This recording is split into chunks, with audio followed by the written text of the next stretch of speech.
Hello students, once again welcome back to your one and only most trusted Gyanjyoti coaching centre. তো students আজকের ভিডিওতে আলোচনা করব তোমরা যারা ফোর্থ সেমিস্টারে এসকেবি অর্থাৎ সিধু কানু বিশ্ব ইউনিভার্সিটির অধীনস্থ বিভিন্ন কলেজগুলোতে তোমরা যারা পড়াশোনা করছো ফোর্থ সেমিস্টারে, ঠিক আছে, তোমাদের কিন্তু আমি সিলেবাস নিয়ে আলোচনা করেছিলাম কি কি পড়তে হবে না পড়তে হবে। আজকের ভিডিওতে আলোচনা করব প্যারাডাইস লস্ট থেকে তোমাদের প্যারাডাইস লস্ট এর বাই দ্য ওয়ে তোমাদের কিন্তু বুক নাম্বার কিন্তু 1 রয়েছে, ঠিক আছে, এবং এই বুক নাম্বার 1 এর থেকে কিছু এমসিকিউস আমি এসএকিউস আলোচনা করব, যেগুলো 2 মার্কস এর থাকবে, তোমাদের কিন্তু লিখতে হবে 2 মার্কস এর, ঠিক আছে। ভীষণ ইম্পর্টেন্ট হতে চলেছে ক্লাসটা। So let's get started without any further delay. Okay, let's start question number 1। Okay, who wrote Paradise Lost? Okay, দেখো, এতদিন পর্যন্ত মানে কলেজে ঢোকার আগে পর্যন্ত যখন আমাদের এসএকিউ আসতো, ঠিক আছে, শর্ট অ্যান্সার টাইপ কোয়েশ্চেন আসতো, আমাদের যতটুকু বলা হতো আমরা ততটুকুই একটু বানিয়ে লিখে দিতাম, 1 থেকে 2 লাইনের।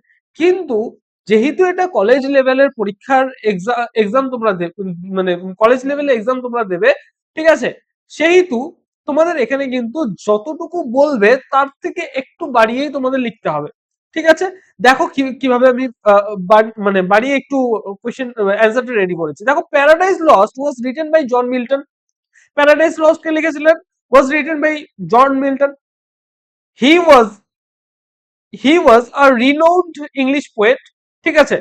এখানে হি ওয়াজ এর জায়গায় কমা দিয়ে দিয়েছি আমি, এখান থেকে শুরু হচ্ছে এ renowned English poet of 17th century, ঠিক আছে।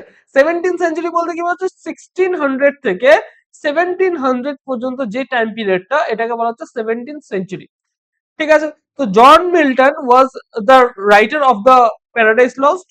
হি was a renowned English poet of 17th century. He completed the work after losing his eyesight. He completed the work after losing his eyesight. সে দেখতে পেত না, ঠিক আছে, তারপরেও সে কিন্তু কমপ্লিট করেছে কি প্যারাডাইস লস্টটাকে, ঠিক আছে। Dictating it to his aides, okay, it considered his greatest literary achievement. এটাকে তার গ্রেটেস্ট লিটারারি অ্যাচিভমেন্টের মধ্যে থেকে একটা মনে হয়, ঠিক আছে। Okay, next, what is the জনার বা জনরা অফ প্যারাডাইস লস্ট? অনেকে জনার বলে, অনেকে জনরা বলে, ঠিক আছে। প্যারাডাইস লস্টের জনারটা কি? The poem is a religious epic, ঠিক আছে। এটা কি? Religious epic that follows the classical tradition of Homer and Virgil, ঠিক আছে। এই যে পোয়েমটা রয়েছে এটা একটা রিলিজিয়াস এপিক।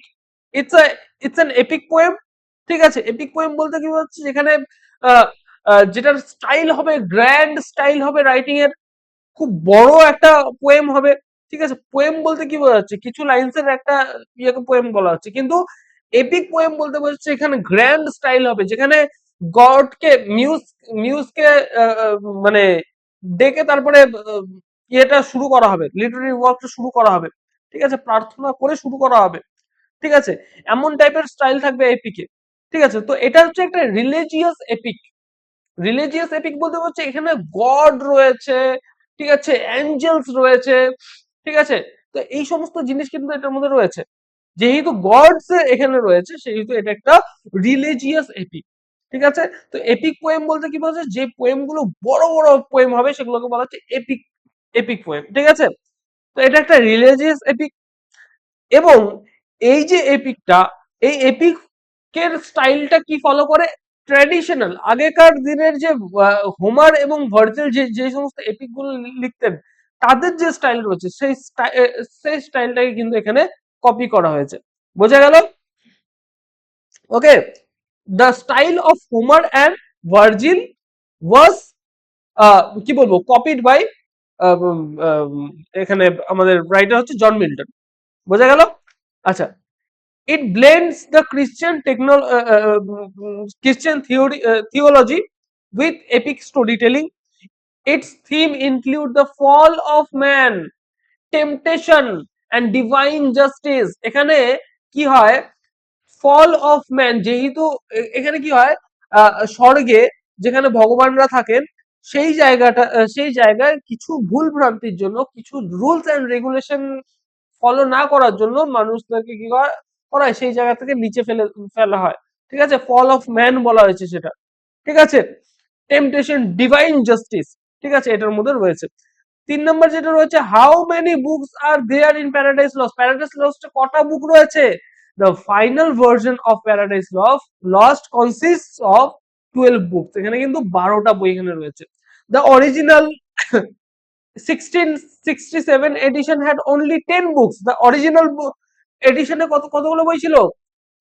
যেটা 1667 সালে পাবলিশ করা হয়, সেটার মধ্যে শুধুমাত্র 10টা বই ছিল, ঠিক আছে। কিন্তু লেটার যখন জন মিল্টন নিজেই সেটাকে রিভাইজ করে, সেখানে কিন্তু 12টা বুকসে পরিণত হয়।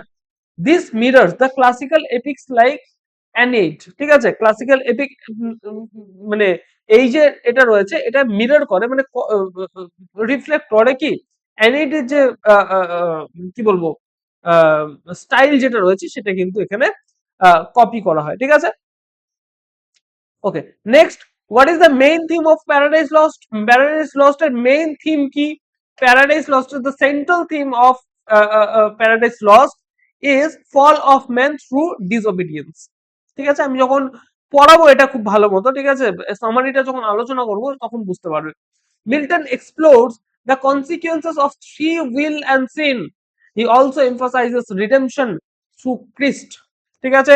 নেক্সট নাম্বার 5 যেটা রয়েছে, in which verse form is the poem written. এই যে পোয়েমটা কোন ভার্স ফর্মে লেখা হয়েছে? The Milton used blank verse which is unrhythmed unrhymed iambic pentameter. দেখো, আমরা যখন ছোটবেলায় পড়তাম ছড়াগুলো, এইভাবে পড়তাম, রৌদ্র ওঠে, বৃষ্টি পড়ে, বাঁশের বনে পাতা নড়ে, বাতাস ওঠে।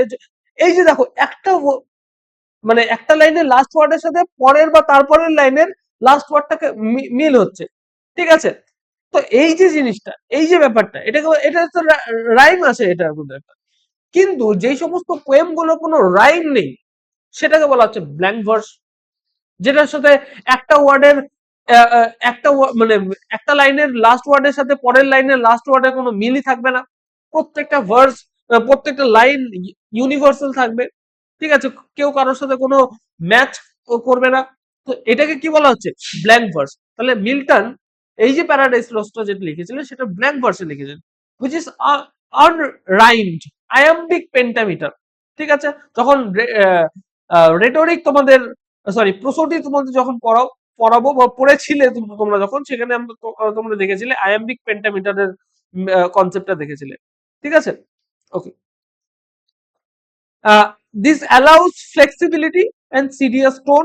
এটার মধ্যে একটা যদি যদি কোনো লাইন একে অপরের সাথে ম্যাচ না করে, তাহলে একটা ফ্লেক্সিবিলিটি কিন্তু আসে পোয়েমের মধ্যে, ঠিক আছে। অ্যান্ড সিরিয়াস টোন, এটার মধ্যে একটা সিরিয়াস টোন দেওয়া যায়। যদি রাইম থাকে, তার টোনটা সিরিয়াস হয় না, ঠিক আছে। It gives the epic a grand and elevated style. এটা কিন্তু এপিকটাকে কি করে? গ্র্যান্ড এবং এলিভেটেড স্টাইল প্রদান করে, ঠিক আছে। এই হচ্ছিল আমাদের 5টা এসএকিউ নিয়ে আলোচনা করবো, করলাম। পরের দিন অন্য কোনো টপিক নিয়ে, অন্য কিছু নিয়ে কিন্তু আলোচনা করবো। দেখা হচ্ছে নতুন ভিডিওতে নতুন কোনো টপিক হিসেবে। Till then keep learning, keep exploring. Thank you so much.